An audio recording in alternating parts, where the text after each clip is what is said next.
SAT number 17. This is the QAS test from April 2019. So let's jump in here. So 42 says, Burke's attitude toward the gentleman of France would best be described as something. So the way to solve this is let's go back to line 76, 77, and let's basically try to see what is Burke's attitude. How is he talking about the gentleman of France in that line? So let's go back up here, and that is here.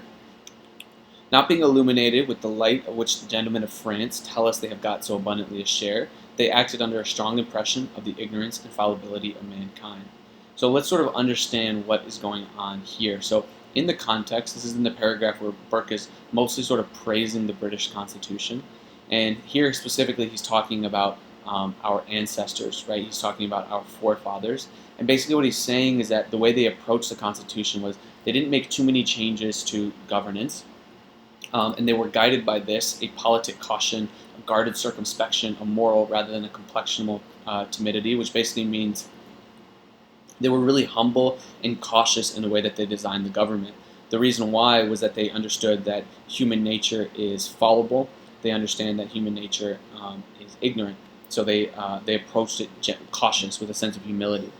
And here what he's doing is he's creating a contrast between these British forefathers and the French. And he says, not being illuminated with the light of which the gentlemen of France tell us they have got so abundant a share, they acted under a strong impression of the ignorance and fallibility of mankind. So he's contrasting the British forefathers who he praises for being humble and cautious with those of France, right, with these sort of upstarts from France who are creating this national assembly. And basically they think that they're illuminated with the light, right, with this sort of divine light, this enlightenment by which they can sort of change the government and come up with something totally new. And I like that here he's basically saying the gentlemen of France tell us they have got so abundant a share, which is basically that he's not even saying that they do have abundance of share, he's saying they're just telling us that they have that abundance of a share of this light.